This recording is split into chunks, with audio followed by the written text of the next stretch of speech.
এই যে হারামজাদা আওয়ামী লীগাররা যারা গত 16 বছর লুট করছে, হাইব্রিড আওয়ামী লীগাররা, আমি এদেরকে বলি তোরা তো মানুষের বাচ্চা না, তোরা তো পাষণ্ড জারজ।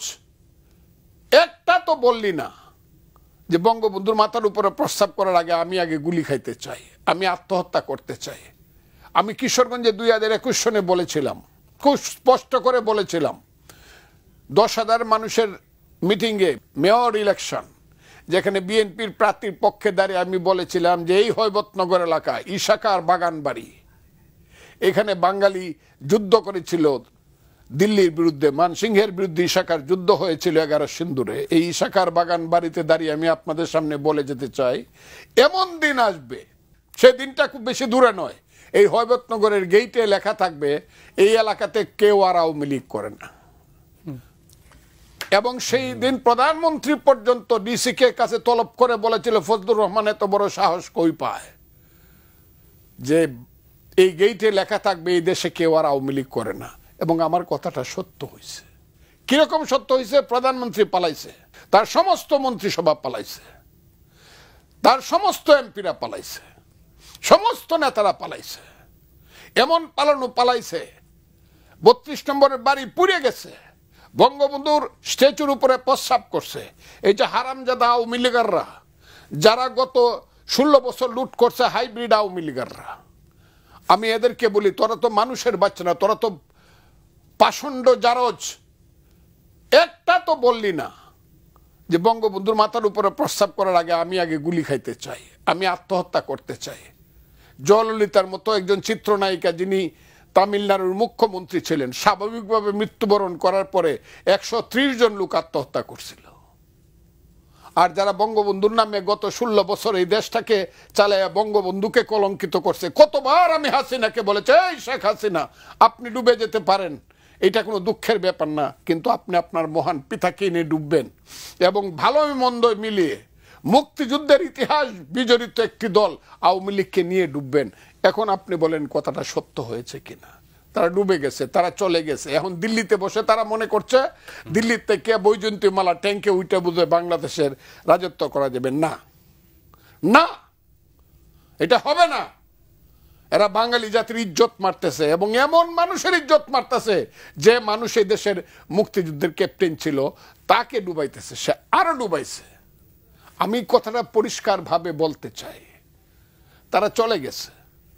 তারপরে আমরা পৃথিবীর একজন শ্রেষ্ঠ মানুষকে 4 দিন অপেক্ষা করার পরে 5ই আগস্ট, 6ই আগস্ট, 7ই আগস্ট, 8ই আগস্ট রাত্র 9টার সময় বঙ্গভবনে শপথ নেওয়ালাম।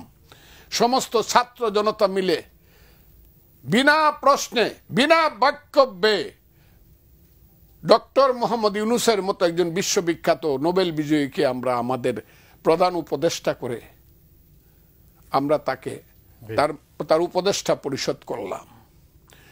সেই উপদেষ্টা পরিষদ করে মনে হলো এবার বুঝি শেষ, এবার আমরা আগাবো সুন্দরের দিকে, ভালোর দিকে। এবার বোধহয় বাঙালি জাতি অথবা বাংলাদেশের মানুষ নিঃশ্বাস ফেলে বাঁচতে পারবে। হ্যাঁ ঠিক, বাংলাদেশের মানুষ এখনো ঘর থেকে বেরুলে মনে করে না তার নামে মিথ্যা কোনো মামলা হবে, নিঃশ্বাস টানতে পারে। কিছুটা আগের চেয়ে অনেক ভালো পজিশন আছে, পথে ঘাটে অপমানিত হবে, নির্যাতিত হবে, এটা মানুষ মনে করে না এখনো। কিন্তু জিনিসপত্রের দাম, অর্থনীতি যেটা ছিল সেটা সেই জায়গাতেই রয়ে গেছে, কিছু কিছু জায়গাতে বরং একটু খারাপ হয়েছে। সেই সমালোচনা আমি করব না, কারণ আমি এত কথা কইছি হাসিনা সরকারের বিরুদ্ধে। এখন আজকেই যদি আবার ডক্টর ইউনূস সাহেবের সরকারের বিরুদ্ধে কথা বলি না, কিন্তু যা সত্য তা বলবেন না। এই সত্যটা কথাটা হলো অর্থনীতিতে খুব বেশি ডিফারেন্স হচ্ছে না, রাজনীতিতে কেওস সৃষ্টি হয়েছে, জটিলতা। আমি কথাটা খুব ক্লিয়ারলি বলবো। আমি জানতাম মহামানবরা সব সময় বলতো অভিজ্ঞতার কোনো বিকল্প নাই। 22 বছর বয়সে মৌলানা আবুল কালাম আজাদ ভারতীয় কংগ্রেসের প্রেসিডেন্ট হয়েছিল। সেটা ছিল 20-এর দশক, 1920-এর দশক। কিন্তু 40-এর দশকে এসে যখন উনি প্রেসিডেন্ট হলেন, তিনি বললেন যে আগে আমি বুদ্ধিমান ছিলাম, এখন আমি জ্ঞানী হইলাম। বুদ্ধি দিয়ে দলও চলে না, রাষ্ট্রও চলে না। দল এবং রাষ্ট্র চলে জ্ঞান দিয়ে, আর জ্ঞান হতে হলে অভিজ্ঞতা হতে হয়, বয়স হতে হয়। আমার কাছে এখন মনে হচ্ছে অনেক বুদ্ধিমান লোকেরা দেশ চালাচ্ছে, কিন্তু অভিজ্ঞতার কারণে তাদের জ্ঞান এখনো হয় নাই। এরা এমন কিছু কথা বলছে যে কথাগুলো মানুষকে খুব হিট করছে, খুব আঘাত করছে মানুষকে, মানুষের মাথা ঘুরিয়ে দিচ্ছে কথাগুলো বলে বলে।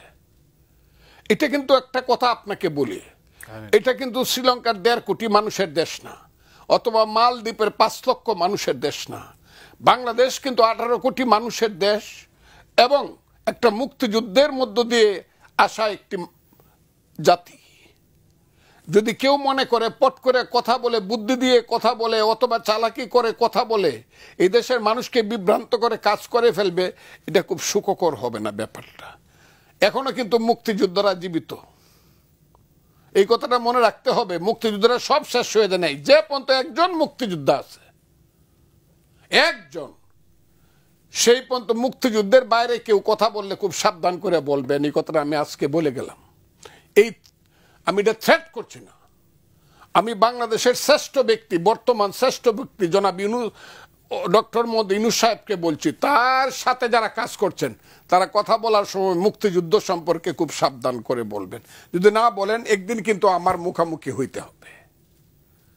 একদিন বলবেন যে ফজলুর রহমান যে কথাগুলো বলছিল, ফজলুর রহমান ঠিক কথা বলছিল। যেমন শেখ হাসিনা যদি আজকে বাইচা থাকে এবং তার মধ্যে যদি মনুষ্যত্ব বিবেক থাকে, তাইলে সে মনে মনে ভাববে ফজলুর রহমান যে আমাদেরকে গালাগালি করত এবং আমাকে যে নির্দেশগুলো দিত সঠিকভাবে দিত, আর যদি আজকে তার বিবেক হয়ে থাকে। আজকে যারা বাজে কথা বলছেন, এই কথাগুলো একদিন বলবো আমি।